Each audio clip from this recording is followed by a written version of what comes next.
जय माता दी, हर हर महादेव। 9 अक्टूबर को साल की सबसे बड़ी पूर्णिमा शरद पूर्णिमा है। ऐसे में जीवन में धन इत्यादि की और रोग इत्यादि की परेशानियां हमेशा बनी रहती है।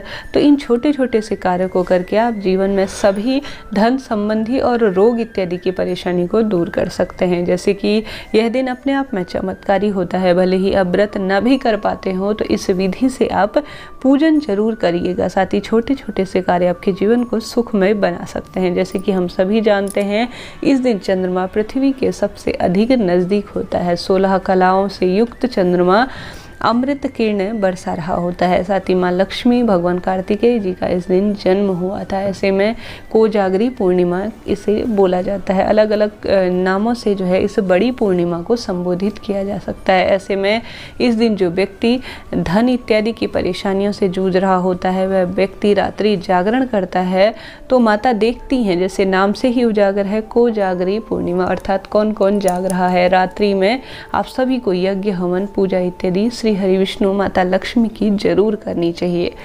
अगर किसी कारणवश आप रात्रि जागरण करने में असमर्थ हैं तो माता लक्ष्मी के नाम का एक दीपक जो है अपने घर के मुख्य द्वार या चंद्रमा की रोशनी में प्रत्येक व्यक्ति को रखना चाहिए। इससे जो है जीवन में धन संपत्ति की पर भी कमी नहीं होगी। और साथ ही कल जो है आवश्यक रूप से खीर बनाइएगा। देखिए, खीर तो हर एक व्यक्ति बना लेगा, परंतु सही ढंग से कोई भी कार्य जो है जब तक नहीं किया जाए वह फल नहीं देता। ऐसे में जब आप भगवान चंद्रदेव के लिए जो खीर बना रहे हैं तो उसकी सही विधि जरूर जान लीजिए। देखिए, कोई भी गाय जो है सबसे शुद्ध बताई जाती है किसी भी पूजा पाठ, दैवी पूजा पाठ के कार्य में। तो कल अगर आप औषधि युक्त खीर बना रहे हैं तो गाय का शुद्ध देसी जो गाय होगी, जो बधी हुई हो, हालांकि कोई भी गाय हो वह शुद्ध होगी, कोई दिक्कत की बात नहीं है। गाय का शुद्ध आपको लेकर आना है दूध। और कई लोग, मैंने देखा है कई वीडियोस में, साबूदाने की खीर बना के रख रहे हैं और साथ ही सिवई की खीर बना के रख रहे हैं। नहीं, चावल की खीर सबसे शुद्ध मानी जाती है, वो भी गाय के दूध से बनी हुई। बिल्कुल साफ स्वच्छ बर्तन में बनानी है और संभव हो तो चांदी का कोई सिक्का, कोई अंगूठी इत्यादि जब चंद्रमा की रोशनी में आप उससे रखेंगे तब उसके अंदर, बर्तन कोई सा भी हो चलेगा, कोई दिक्कत की बात नहीं है। स्टील का हो, कांसे का हो, तांबे का हो, कोई दिक्कत की बात नहीं है। परंतु उसके अंदर आप सभी को कुछ चांदी का सिक्का, अंगूठी इत्यादि जरूर रख लेना चाहिए।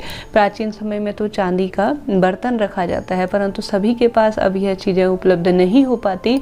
किसी जालीदार वस्तु से उसे आप सभी को ढकना चाहिए और पूरी रात्रि इसे रखना चाहिए। इसके बाद सुबह उठकर माता लक्ष्मी, श्री हरि विष्णु को भोग लगाने के बाद जितना संभव हो इसे वितरित करने का प्रयास कीजिएगा। इससे जो है कई तरह के रोग इत्यादि दूर होते हैं। साथ ही कल जो है सरल तरीके से पूजा करने का प्रयास करें श्री हरि विष्णु माता लक्ष्मी की।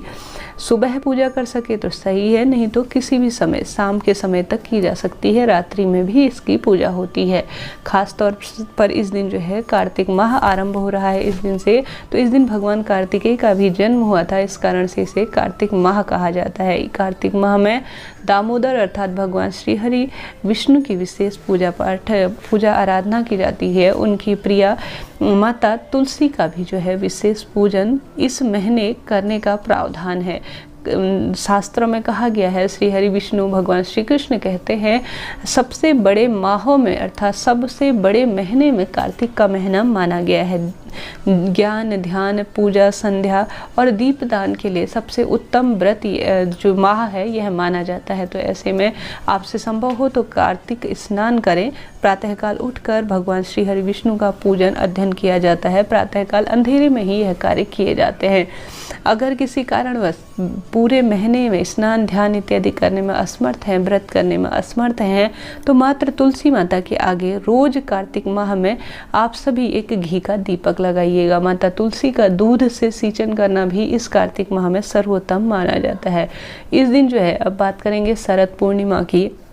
देखिए, कल तो रविवार है तो पीपल वृक्ष के नीचे दीपक नहीं लगेगा, इस बात का भी ध्यान रख लेना होगा। कई लोग यही गलती कर देंगे कि पीपल वृक्ष के नीचे दीपक लगा देंगे। नहीं, कार्तिक जो रविवार का दिन है वह तुलसी पीपल पूजा के लिए अवैध जो है निषेध माना गया है, तो यह कार्य न करें।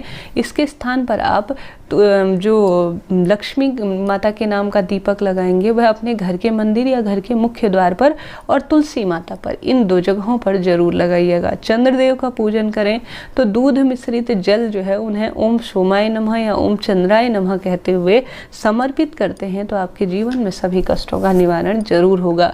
और साथ ही कल महादेव की विशेष पूजा अर्चना करें। कुंडली में चंद्रमा की स्थिति कमजोर हो तो पूर्णिमा के व्रत करने का सुझाव दिया जाता है। ऐसे में पूर्णिमा के व्रत सबसे अद्भुत होते हैं। तो महादेव के मस्तक पर चंद्रमा विराजमान है तो कल महादेव की विशेष पूजा अर्चना करना न भूलें। महादेव को चावल चढ़ाना और दूध चढ़ाना पूर्णिमा के दिन सर्वोत्तम माना जाता है।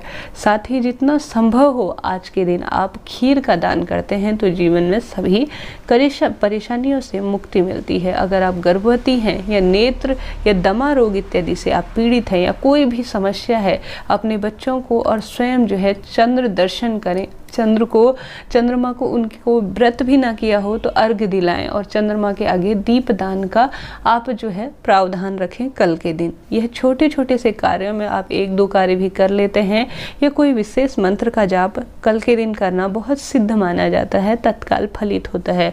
तो कल जो है इन छोटे छोटे से कार्यों में से 1-2 कार्य जरूर कर लीजिएगा। महादेव की पूजा अर्चना भी कल जो है करना सर्वोत्तम माना जाएगा। साथ ही श्री हरि विष्णु माता लक्ष्मी का तो पूजन कल होगा ही।